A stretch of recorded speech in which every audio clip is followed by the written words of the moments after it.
C'est Lorenzo qui m'envoie. C'est toi, Orphée? Ouais. Tu veux quoi? 1 gramme. Ok, 100 balles. Oh, c'est cher. C'est le soir de Noël. Ok. Tu vois l'immeuble en face, là-bas? Tu m'attends au 2e étage, sur les marches. Ok?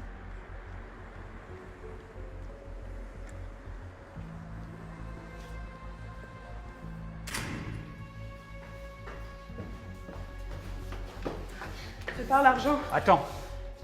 Quoi? Tes yeux. Pourquoi Orphée? Lâche ma main. T'es malade, toi.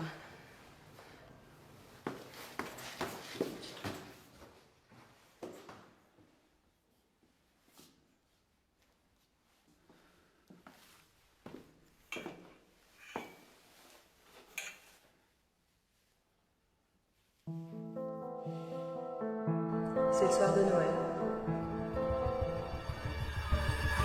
Ton fric, ton téléphone. Vite. Ok.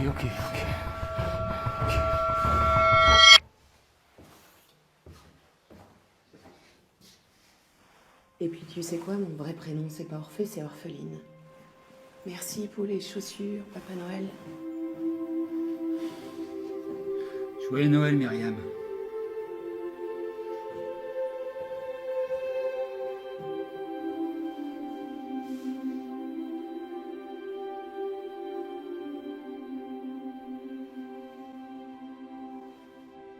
Joyeux Noël, ma fille.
Tu ferais une police?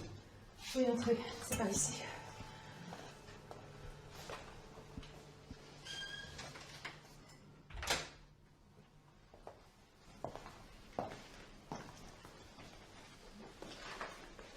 Tu es sûr qu'elle est morte? Oui, j'ai pris son pouls, il n'est pas plus.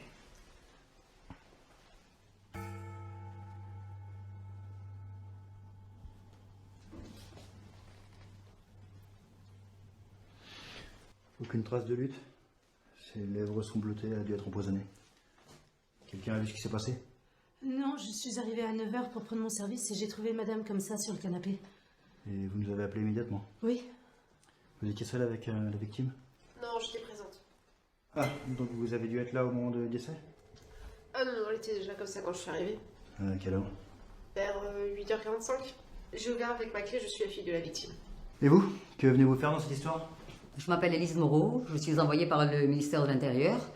Je viens d'arriver. Nous avions rendez-vous à 9h30. Oui, j'ai bien un cadavre, voilà. Il faudrait venir. Personne dispo? 1 heure? Très bien, je patiente ici. Donc, si je résume, c'est vous, madame, qui êtes arrivée la première sur les lieux. Oui, je suis entrée, j'ai allumé la lumière et j'ai trouvé ma mère comme ça sur le canapé. Et ensuite? Ensuite, j'ai compris que je pouvais rien faire. Du coup, je suis allée dans la cuisine, le café était chaud, j'ai pris une tasse et je suis revenue ici. Eh bien, vous ne manquez pas de sang-froid. Et après ça? bien après ça, la femme de ménage, Lilou Garcia est arrivée. Et Et j'ai tout de suite appelé le 17 pour vous prévenir. très bien, et donc après c'est vous, Madame Moreau, qui est arrivée. J'ai frappé à 9h30 précise. La femme de ménage est venue m'ouvrir, mais toute tremblante. Elle m'a fait entrer au salon. J'ai vu le corps sur le canapé, la femme assise à côté. Ensuite, elle s'est dirigée, je parle de la femme de ménage qui s'est dirigée dans la cuisine en sanglotant. Bien, et après ça? Après ça, je lui ai demandé ce qu'elle faisait ici. Elle m'a dit qu'elle avait rendez-vous avec ma mère et vous êtes arrivée. Vous voulez un café? Non, merci. Non. Madame Garcia, j'aimerais vous parler seul à seul. Bien. Qu'est-ce que vous pensez de cette histoire? Je ne sais pas. Je suis arrivée, je l'ai trouvée comme ça avec sa fille à côté. C'est tout. Et sa fille, qu'est-ce que vous en pensez? Elle était là avec son café. C'est vrai que j'ai trouvé ça étrange. Depuis combien de temps êtes-vous au service de Madame Dupont, Madame Garcia? Quelques mois. Bien, quels étaient vos rapports? Alors, vous savez, j'arrive le matin à 9h, je fais le ménage, les courses, je préparais le déjeuner, je faisais le service à table et puis la vaisselle. Et ensuite, je partais vers 14h30. Avez-vous rencontré souvent la fille de Madame Dupont? 3-4 fois peut-être. Et semblait-elle bien s'entendre? Ça, je ne sais pas. Elle arrivait en général en début d'après-midi pour le moment du café, donc c'est l'heure où je partais. Je ne sais pas du tout ce qu'elle se disait.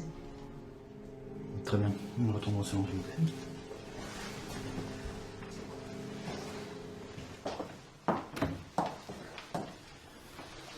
Madame Dupont, vous ne semblez pas très affectée par le décès de votre mère. Vous savez, vu la vie qu'elle a eue, j'étais pas étonnée du tout.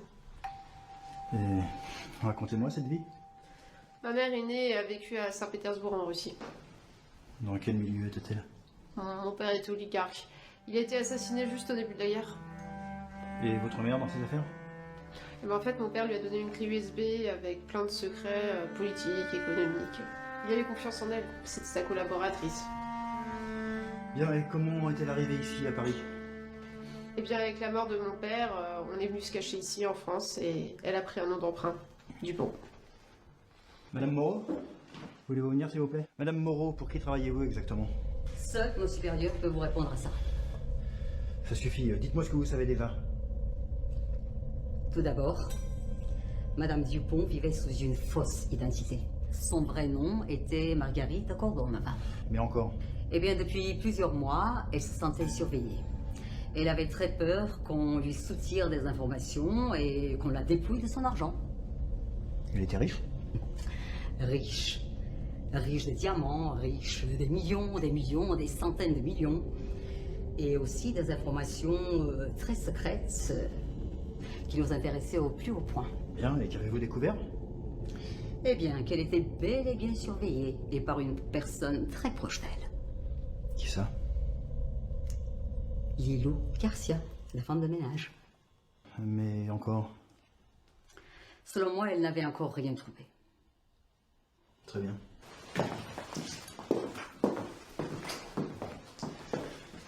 Madame Lilou Garcia, si c'est bien votre nom, un procès, s'il vous plaît. Bien sûr que c'est mon nom, pourquoi? Parce que tout le monde sait très bien que c'est un nom d'emprunt. Ne cherchez pas à fuir, la porte est fermée, c'est moi qui ai la clé. Je jure que je l'ai pas tué. Je sais, vous n'avez pas trouvé ce que vous voulez, ça vous servira à rien de le tuer maintenant. J'étais devenue sa confidente. Encore quelques semaines et j'aurais trouvé toutes les informations, sans la moindre violence. Si ce n'est pas elle, alors à qui profite le crime? Son héritière, Madame Dupont. Ce matin, vous êtes arrivé pour voir si votre plan avait marché. Qu'est-ce que vous voulez dire? Vous avez glissé du poison dans sa bouteille. Vous l'avez laissé hier soir, vous êtes revenu ce matin. Vérifiez que ça avait marché. Donnez-moi votre sac. Donnez-moi votre sac plus vite.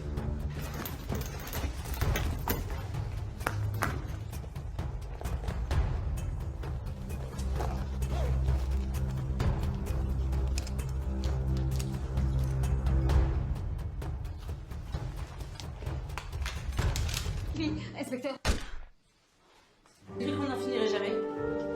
Camarade Anna Pouskine, tu as bien fait de m'appeler quand tu as su que la fille avait tué sa mère. Les nettoyeurs n'ont pas tardé à arriver.